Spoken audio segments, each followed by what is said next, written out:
जोहार सागुन सेता सानाम गाते को आमगे आमिज बायरी यूट्यूब चैनल पाठा को सानाम को गे सागुन दाराम साउते सागुन जोहार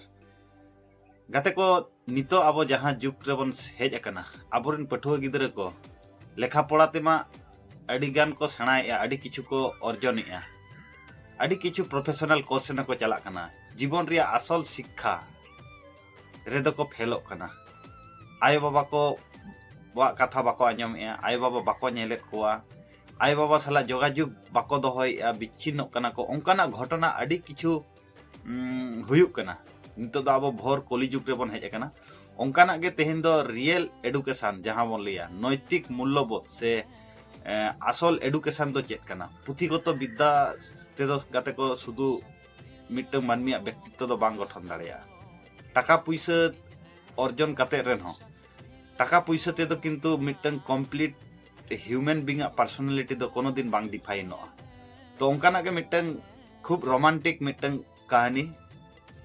मिट्टं खूब रेलिवेंट वास्तव जगत रेलिवेंट मिट्टं कहानी जहां पठुआ गिदरे को से जहां फैमिली रिन पठुआ गिदरे को नोंका पुथिगत विद्या अर्जन काते अडी मारांग मारांग हड़ को बनाव कना मेनखाज बेसिक जिनिस आको बाको माने एक्सेप्टा से बाको बुझाव दाड़ेया चलो ताले ओना कहानी बन एहब लगे गाते को कहानी एहब मांग बार बार मिट्टन कथा ले लिया नोआ यूट्यूब चैनल जहां प्रथम पे नेलेया नोआ यूट्यूब चैनल रे दो मोटिवेशन कहानी साउते पॉजिटिव थॉट मानमी रिलेटेड किछु क्वालिटी साउते आबो संतार समाज रिन जहां नेगेटिविटी हड़ मेना कोआ से पठुआ गिदरा मेना कोआ नुकु को जाते नोआ कहानी को आंजम काते मोटिवेशन नाम काते आकोआ जीवन रिया ताड़ाम डहार सहज माको और जहाना जिनिस के सहज तक अचिवमेंट दाड़ा ओना रिया के मिट्टन हुडिंग माछा मिट्टन यूट्यूब चैनल तो नोआ यूट्यूब चैनल जहां प्रथम पे नेलेआ सब्सक्राइब का तबन पे और जहां पे सब्सक्राइब का लाइक कमेंट शेयर तबन पे जाते एटा हड़ को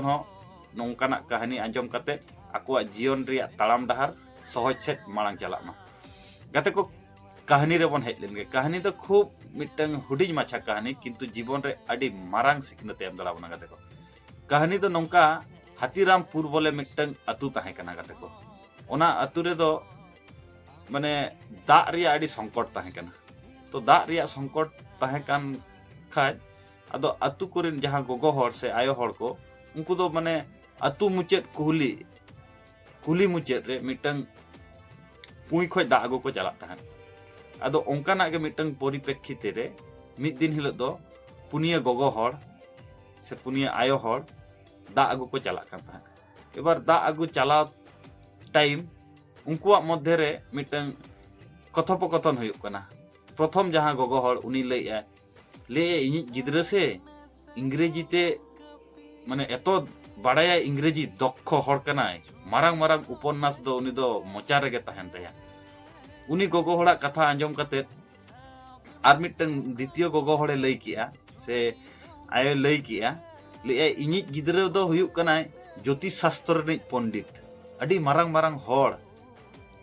आज आकोआ ती नेल काते गे लई दड़ा कोआ उनकुआ भविष्यत बानी ते इन हो माजे मध्य कन्फ्यूज हो जे इनि गिदरा नुना बुद्धिमान चिकते हुयेना एबार उनकिना बार हड़ा कथा आंजम काते 3 नंबर गोगो हड़ हो उनी हो आदो चेदा बाकी ताहेना उनी हो आज गिदरा गुणगान गाय किया गुणगाने लई किया जे इनि गिदरा दो हुयुक कनाय प्रोफेसर तो अडी मारांग मारांग हड़ साला उनिहा हो दुड़ुब तिंगु हुयुक तया टाका पैसा हो भागी गे कमाएआ साथे मान हो भागी गे मेना तया एबार 4 नंबर जहां गोगो हड़े ताहे कना गाते को एबार उनी दो चुपचाप गे ताहेना चेन हो एबार पे हड़ गोगो हड़ को कुली केदे ले आमी कोड़ा गिदरा दो चेद चिकैया आदो खूब नीचू सुर काते के लई कियाय ले इनि कोड़ा गिदरा दो जस्ती तो बाय पढ़ाओ कना क्लास 4 धरिज पढ़ाओ कना एबार चासबास करे के कमी बड़ाया और आज बाबाय साहाय्यया और ओड़ा करे के टुकटाके कमी बड़ाया एबार ओना कथा आंजम काते उनको पिया गोगो हड़ दो खूब लांदा दिया हंसी ठट्टा के दिया को ले आमी गिदरा पढ़ाओ हो बाय पढ़ाओ कना इन कमे पढ़ाओ कना एबार उनी गोगो हड़ कटी दुख नाम के रहनो सामयिक एबार कुई खoj दा राकाब काते जखन को रुआड़ हिजुक कना गोगो हड़ उन समय रास्ता मध्य रेगे जहां प्रथम गोगो हड़े ले थाय इन गिद्रा दो इंग्रेजी साहित्य रनी अडी मारांग हॉर कनाय उनी नाम केदिया हरते उनी हानते खो हिजुक कान तहन नाम केदे खाज आदो जोहार आदेते आज गोगो आदो उनी दो चलावेना द्वितीय रनी जहां ज्योतिष शास्त्र रनी पंडित जहां ज्योतिष विद्या से जहां अब बन लई कोआ संतार ते दो मिटन ज्योतिष विद्या माने ओझा विद्या लेकाना का मिटन विद्या तो उनी हो आज गोगो नेल कते उनी हो झेल खोज के जोहार आदेते चलावेना और तृतीय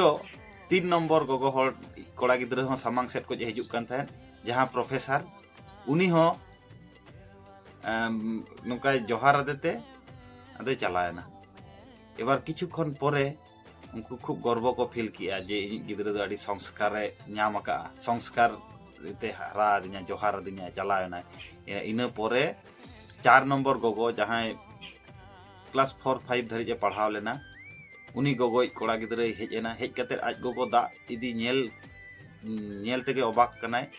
एबार सेन कते आजा बहर रे अडी मारांग मिटन घास रे बस्ता ताहे कना ओना बस्ता आणगो कते तिंगुइना तिंगु कते मेताय कना मेता आज गोगोय मेताय कना मेता कर मी उना झेल खoj दा आलम इदिया इन तो मेनया इन तो नय घास इर कते किन हेज कते दाइñ आगु किया दे ओना कुलसी दे आदो ओना कुलसी कोय केदे ते गाते को ओना आज ए साब किया तारपरे आजा जहां घास बस्ता ओना दो बहर रे राखाब कते रे आज गोगोय मेताय कना मांगांग मे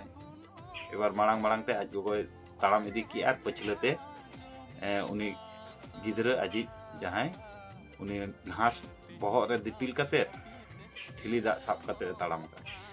गाते को नोआ हुडिज माछा कहानी जीवन रे आबो आयमा मारांग सिकनते एम दाड़ाबोना और बार बार आले मिटन कथा ले लिया नोआ रिया इनार मीनिंग बुझाव रिया चेष्टा ताबन पे आबो लेखा पढ़ाते अडी किछु बोन मारांग दाड़िया मेनखान आयो बाबा खoj दो मारांग दो बंगा आबो दायित्व कर्तव्य ओना आबो बोन हिड़िया आबोरिन आयो बाबा को जाने अनजाने ते अडी दुख बोन एमाकोआ आबो जहां ड्यूटी ओना हो सठिक भावे बाबन पालना आपे दुनिया धरती रे अडिगान हर नेल ताबन पे जतो आबो सभ्यता रे बोन मारांग इदी कना उना गे किंतु वृद्धाश्रम आयो बाबा मेद खoj मेद दा जास्ती जरक कना तो नोआ वीडियो उद्देश्य ते आले सानाम जहां बुद्धिजीवी हर से चाकरीजीवी हर से आयो बाबा दो कष्ट आलो पे एमा को ताबोना